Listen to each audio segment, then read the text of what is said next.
इंसान डरपोक है, रात के अंधेरे में जाकर कोई हॉरर मूवी देख कर आए तो ये जब घर में आएगा अब रात को डरेगा, ये लकड़ी को देखेगा कहेगा ये भी भूत है।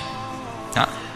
3 दिन से आप अपने घर में सुकून से सो रहे हो, चंद शरारत वाले दोस्त आपके पास आ जाएं और वो जिन्नों की और ग़ैबात की बातें करने लगे, ये तो चले जाएंगे। 3 दिन से आप सुकून से सोए, अब ये पूरी रात आपको नींद नहीं आएगी। पंखे से आवाज आएगी, आप कहेंगे ये भी कोई जिन्न है। बाहर से आवाज आएगी, आप कहेंगे ये भी कोई भूत है। यानी उन्होंने आपके कुव्वे वहम को क्या किया? एक्टिव कर दिया। मौला फरमाते मुझे ताज्जुब है उस इंसान पर जो मुर्दे से डरता है। इसी बाप के साथ 60 साल रहा, उसके कमरे में नहीं जाता, बाबा की रूह आ जाएगी, वालदा की रूह आ जाएगी, दादा की रूह आ जाएगी। कब्रिस्तान से डरता है। मौला फरमाते जो मुर्दा गुस्ल दिया, कफन दिया, अपने हाथों से जाकर दफन किया, अगर उसमें उठने की ताकत होती वो पहले खुद को बचाता फिर तुम्हें डराता। जो बेचारा मिट्टी में मिल गया वो तुम्हें क्या डराएगा, लेकिन यही इंसान मुर्दों से डरता है। फरमाया इसने कैलकुलेशन नहीं की कि मुर्दा बोल नहीं सकता, मुर्दा उठ नहीं सकता, ये मुझे नुकसान कैसे देगा। हैदराबाद में लम्स मेरे ख्याल में एक यूनिवर्सिटी वहाँ पर है, बहरहाल वहाँ पे 80s में ये वाक़या अखबार में भी छपा था कि कुछ नौजवान इसी डर की बीमारी से एक नौजवान अपना कातिल बन गया, मर गया। बाज़ लोग डर की वजह से मर भी जाते हैं, अपने कातिल बन जाते हैं। कहा कि नौजवानों ने आपस में शर्त रखी कि कौन है जो इस मुर्दे खाने में जाए और रात के अंधेरे में मुर्दों के मुंह में 1-1 लड्डू डाल के आए और हर लड्डू पे इसको 500 रुपये मिलेंगे। अब ये डरपोक भी था, इसके अंदर पैसों की लालच भी थी, डर भी है, लालच माल भी है। इसने कहा मैं जाऊंगा। अब यही बेचारे स्टूडेंट डॉक्टर्स जो प्रैक्टिस करते हैं, सुबह को नहीं मुर्दों को काटते हैं, चीरते हैं, फाड़ते हैं, डरते नहीं। यही मुर्दा जिसे तू काट रहा है ये तुम्हें कुछ नहीं कह रहा, लेकिन रात को यही इंसान डरता है अंदर जाने से, क्योंकि कुव्वे वहम इसका एक्टिव हो गया, इसके ऊपर अक्ल गालिब नहीं है। अब ये बेचारा अंदर तो चला गया, इन्होंने आपस में एक प्लान किया कि भाई अब इसको डराना भी है, 500 रुपये तो इनको देने नहीं थे, का डराना भी है। का कैसे? इनमें से एक और स्टूडेंट गया जिससे भी ज्यादा बहादुर था, उसने जाकर मुर्दों के बीच में सो गया। अब ये बेचारा कहते लड्डू डालता गया। अब जाहिर जब मुर्दों के मुंह में डाला, मुर्दों को क्या पता लड्डू क्या है, लड्डू का जायका क्या है। लेकिन एक मर्तबा जब इसने उस जिंदा स्टूडेंट के मुंह में लड्डू डाला, आगे बढ़ा, उसने कहा एक और लड्डू दो। अब जैसे इस बेचारे ने सुना, फरमाया इसको वहीं अटैक आ गया और वहीं पे मर गया। यानी इसका डर इसका क्या बना? कातिल बन गया। डर आपका कातिल बन सकता है। खवातीन, एक मौलाना इंग्लैंड में थे, वो महीने में 10,000 पाउंड कमाते थे तावीज़ों के बिजनेस से। अब मौलाना आप ऐसा कितना कमा लेते हो? हमने मजलिसों से कमाए हैं, बच्चों को पढ़ाने से कमाए। 10,000 पाउंड का मौलाना कोई मुश्किल काम नहीं, मैं खवातीन को डरा के कमा लेता हूं।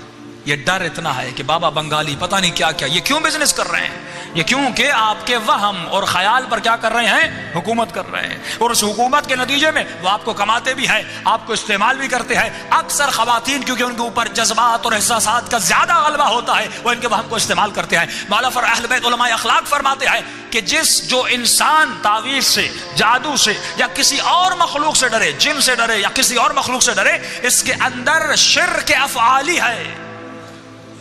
इसने डर का मालिक किसी और को समझा, खुदा को नहीं समझा, ये मुशरिक है। मुशरिक है, डिटेल में जाएं तो ये मुशरिक है। अगर डरना है तो परवरदिगार आलम से। और मकाम अफसोस है कि आज का इंसान चिपकली से डरे, आज का इंसान चूहे से डरे, आज की खवातीन कॉकरोच से डरे, लेकिन मौला फरमाती खुदा से नहीं डरता। बदहिजाब होकर घूमती है, खुदा से नहीं डरती, चिपकली से डरती है। अब रिवायत सुनिए मासूम की, फरमाया जो इंसान दुनिया में खुदा से न डरा लेकिन अल्लाह की मखलूक से डरा, इन्हीं हैवानात से डरा, फरमाया क़यामत के दिन उसी हैवान में उठाई जाएगी, उसी की शक्ल में बुलंद किया जाएगा। न डरो। अब आप कहें कि मौलाना जादू में कैसे असर नहीं? देखिए इसके, अब कहें कि मौलाना रिवायात में यह भी तो मिलता है कि दोपहर को कब्रिस्तान न जाएं, तो क्यों न जाएं? कल मैंने कहा था कब्रिस्तानों में जिन्नात सोते हैं। मासूम ने फरमाया दोपहर और रात के लेट नाइट उनके सोने की जगह होती है। तो अगर जाना भी चाहो तो ज़बान पर यह जिक्र किया करो कि ला हौला वला कुव्वता इल्ला बिल्लाह अल-अलीय्युल अज़ीम, और बुलंद आवाज में किया करो ताकि परवरदिगार आलम तुम्हारी आवाज उन तक पहुंचा दे और तुम्हारा रास्ता खोल दे। और वो रास्ता बनाते भी हैं क्योंकि तू अशरफुल मखलूकात है। ہاں یہ جادو تمہیں نقصان نہیں دے گا. آسان سا ذکر ہے سورہ قل اعوذ برب الناس قل اعوذ برب الفلق. اپنے بچوں کے بازوؤں پہ ہمیشہ باندھ دیا کریں. نہ ان کو نظر لگے گی، نہ ان کے اوپر کوئی اثر ہوگا، نہ ان کے اوپر کوئی نقصان ان بچوں کو نہیں ہوگا. ہمیشہ آپ کے بچے بہادر رہیں گے. فرمایا گھر سے نکلو 6 طرف اپنی قل هو اللہ پڑھ دو، 1 مرتبہ آیت الکرسی پڑھ دو. دنیا کی کوئی طاقت تمہیں نقصان نہیں دے سکتی اگر خدا نہ چاہے، اگر پروردگار بجائے. جادو کی مثال کے تقابل جادو موسم فرماتا ہے جادو ڈراتا ہے نقصان نہیں دیتا. جادو ڈراتا ہے نقصان آپ کو بالکل نہیں دیتا. آپ کہیں گے کیسے؟ قرآن سے دلیل دیتا ہوا چلوں. حضرت موسیٰ کے لیے فرمان ہے کہ حضرت موسیٰ علیہ السلام جب ان جادوگروں کے مقابلے میں گئے تو ان جادوگروں نے رسیاں پھینکی، وہ سانپوں میں بدل گئے. حضرت موسیٰ نے عصا پھینکی، ایک بہت بڑا اژدہا بن گیا. اس اژدہا نے ان سانپوں کو کھا لیا. ایک مرتبہ تمام تر جادوگر موسیٰ کے قدموں میں گر گئے اور کہنے لگے آمنا برب موسیٰ و رب ہارون. ہم رب موسیٰ پر ایمان لے آئے، رب ہارون پر ایمان لے آئے. ایک مرتبہ فرعون غصے میں آ گیا کہ بھائی تم نے بھی سانپ بنائے، موسیٰ نے بھی سانپ بنایا. فرق کتنا تھا؟ اس کا سانپ بڑا تھا، تمہارے سانپ چھوٹے تھے. سجدہ کرنے کی کیا ضرورت تھی؟ انہوں نے کہا فرعون ہم جادوگر ہیں، ہمیں پتا ہے کہ جادو کیا ہے اور معجزہ کیا ہے. فرمایا ہمارا جادو ڈرا سکتا ہے، کھا نہیں سکتا. موسیٰ کے معجزے نے کھا لیا، یہ معجزہ یہ جادو نہیں ہے. تو آپ کو صرف ڈرا سکتے ہیں آپ کے وہم کو استعمال کر کے. بہت سارے اس کے پریکٹیکل واقعات ہیں کہ دبئی میں ایک بہت بڑا انڈیا کا عامل آیا. اس نے کہا آپ جس بھی شخص کا تصور کریں، جس بھی شخص کا تصور کریں میں آپ کو بتاؤں گا وہ کہاں ہے. ہمارے ایک مومن کہتے ہیں میں نے ان کا چیلنج ایکسیپٹ کیا. میں نے کہا آپ نہیں بتا سکتے، کبھی میں بتاؤں گا. کب میں چلا گیا اور میں نے، حالانکہ یہ سب کو بتاتے تھے ودن سیکنڈز، آنکھوں کو بند کیا آپ اس کا سوچ رہے ہیں. تو کہہ رہے میں ان کے سامنے چلا گیا اور میں نے اللہم کن لولیک الحجۃ ابن الحسن پڑھنا شروع کر دیا. یہ ورد کا میں نے کہا بتائیے. کہ اس نے آنکھیں بند کی. کہ جو شخص ایک لمحے میں بتاتا تھا اس کا چہرہ لال ہو گیا، بدن پسینے سے بھر گیا. اس نے کہا آپ نے کس کا تصور کیا ہے؟ میرا ذہن ایک جگہ پہ ٹکتا ہی نہیں، ہر جگہ میرا ذہن جا رہا ہے. انہوں نے کہا یہ طاقت امام زمانہ کی طاقت ہے. ایسی ہستیوں کے ماننے والے ہیں آپ، ایسی ازوات مقدسہ کے ماننے والے ہیں آپ، ایسا پاور، ایسی اسپرچولیٹی آپ کے پاس ہے. لیکن ہم بہت دور ہیں ان چیزوں سے. ہم انسپائر کن سے ہیں؟